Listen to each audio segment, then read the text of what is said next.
Hi, hello, good morning mga guys. Ito na naman tayo. Tara, sinimulan ko na ang pagpapakain ng ating mga alagang manok. So, ito ang gagawin natin pag umaga mga guys. Hay nako, trabaho talaga maghapon ito mga guys. Pag natapos na naman ako dito, ako'y magluluto na naman. So, kailangan natin pakainin ang ating alaga nating mga pato para sa ganun mabusog naman sila para meron tayong iluluto mga guys. Mga guys, dito sa banda dito, ito yung mga alaga ko makukulit na mga kalapati at pag nakita na nila ako'y magpapakain, hindi na sila mapakali. Ayan na sila mga guys. So makita nyo, ayan sila, dilundag ng lundag, lipat sila ng lipad. Ayan, naghihintay na sila ng aking paglabas. Ayan mga guys, kita nyo, napaka-cute at napakaganda. Kita nyo, ayan, nasa maaamo po sila. Ayan, tignan nyo mga guys. At tingnan nyo yung mga iba naman dito. Makita nyo mga guys, lundag ng lundag sila. Ay ang aking mga alagay nakalabas na lahat. Sila ay kumakain na sa kanilang, wala na sila sa kanilang kulungan. Ayan na sila mga guys, nag-uunahan na kumain na. O ito naman yung mga iba kong kalapati na ayan, magkakapatid. Yan mga guys. So maganda talaga mag-alaga at napakaganda. Ayan mga guys. Yan ang gagawin natin, mag-alaga. Ayan mga guys, so simulan na natin ang magluto ng ating mga gulay. Kung makikita nyo ang ating mga gulay, napaka-fresh mga guys.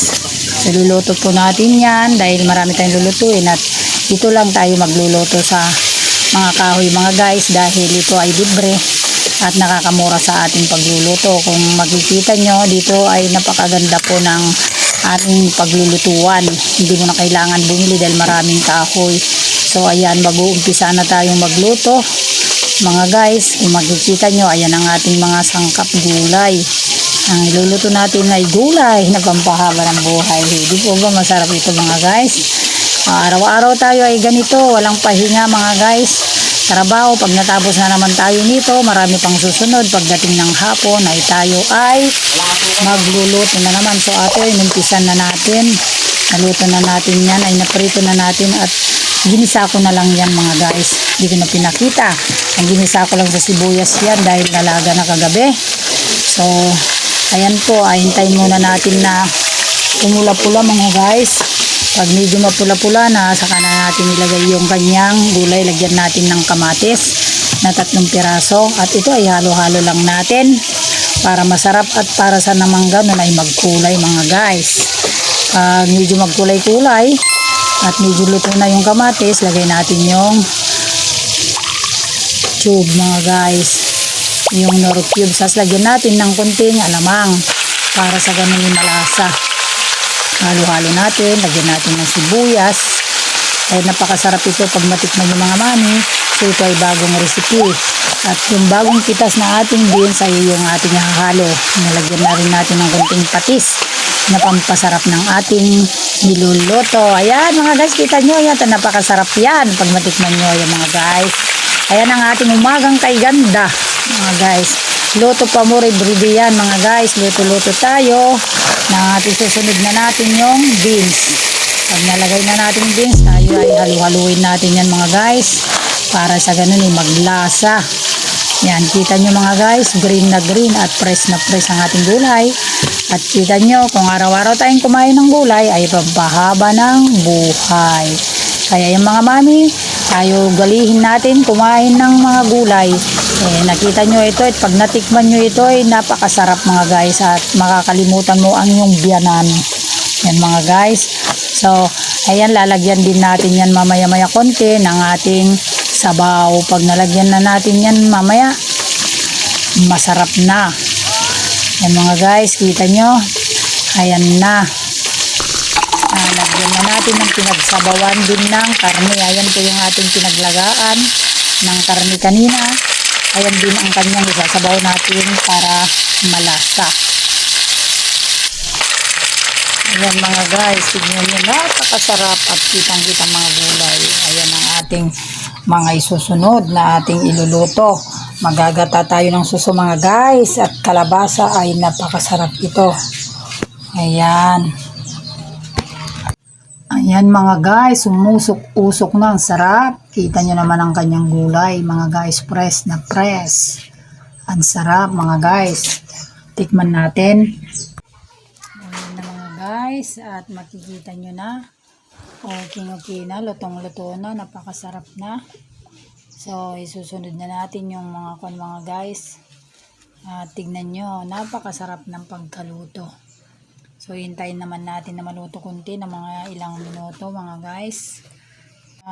Ayan, at iluto na natin, naluto na natin, isunod na natin ang isang putahe na naman. Ayan, luto na ang ating ulam. Susunod naman natin mamaya yung ginataan at saka sarsyado mga guys. Na bangus. Kasi ito yung ating sarsyado mga guys. Nasira ng ating mga si. Ayan, sarsyado tayo mga guys. Susunod na. Susundutin na natin. So, ayan, hamuin na natin mga guys. At para pag lumamig, bigay mo sa kanya natin sa kanya. Patiin mo rin ito. Kung makikita nyo, di pa nalabas yung mga tubig. Mga guys, press na press. Sarap mga mami. Ayan yung ating igagata naman. Guys, ating isusunod na natin ang isunod kalabasa naman naman, suso at alimango. Gigisa na natin mga guys. Sunod natin yung kalabasa ginatan sa kasusa. Luya. So, yan mga guys, at napakainit na mantikang kumukulo. Ayan na mga kamami, haluhaluin natin hanggang sa mag-brown. Lagay ang kamatis mga guys para magkulay-kulay ang ating sabaw. Hindi naduduro mami. Makikita yan. Kasi ito yung magkukulay sa gata. Durog ang kanyang Magkukulay sa kalabasa para ibitan muna natin ito. halo-halo lang ng halo. Lagay ang kalabasa mga guys. Haluin natin yan at ating palalabutin. Tayo ngayon lulutuin. Maya-maya, lagyan natin kunti ng sabaw. Matapos na natin yung manok. Malambot na, lagyan na natin ang Pakbet. gata. Ayan mga guys, lagyan natin ng sabaw. Tapos halu-haluin natin mga mami. Sabaw na Ayan, kita nyo na, sabaw na yung nalagay natin. Hintayin natin na kumulo yan. Tapos pag malambot-lambot na mga kamami, natin yung gata. hintayin muna natin siyang kumulo. Tapos ang kumulo, Ayan mga guys. ayan na, kumukulo na. Lagyan na natin ng bitchin mga guys.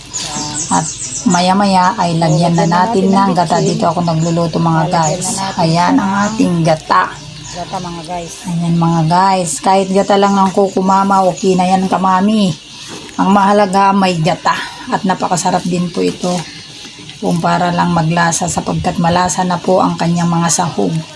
So lalagyan natin yan ng suso at saka alimango. Alimango. At ito na mga guys, kumukulong-kulo na. At ito naman ang mga sahog mga guys. May alimango tayo at saka suso. At may kunting sili. So lagay na natin mga guys ang sili. Para pang paanghang. At itong sili na yung nabili ko ay napakaanghang mga guys. Itong green na sili na ito. So ayan, kita nyo. Haluin muna natin hanggang lumambot. Para mailagay na natin yung. Ayan naman ang aking mga panggatong mga kahoy mga guys. At dito ako nagluluto sa aking kalan. At libre na tayo ng kahoy. Hindi na natin kailangan bumili mga kamami. Libreng-libre na. So ayan, kulong-kulo na. Mamaya ilagay na natin ang ayan mga guys, ilagay na natin ang alimango. Ayan, so haluin natin at maya-maya isunod natin ang isang suso. Ayan mga guys, haluin natin yan at napakasarap po mga kamami kung matitikman nyo yan. Ayan, ihalo natin yan. May alimango na, may kalabasa, may suso. Saan ka pa? Napakasarap po mami. Ganito po ang gawin ninyo. At malasang malasa.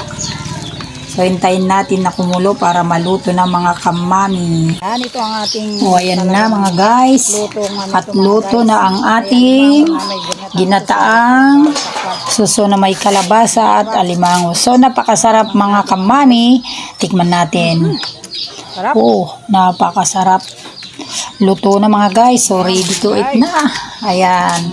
Ayan mga kamami, ang ating luto ngayon. Kung naibigan nyo ang ating luto, paki-like and share nyo naman. Pag dumaan sa walls nyo, tandaan nyo mga kamami, ay nakakatulong ang inyong pag-share. So, thank you so much sa inyong lahat.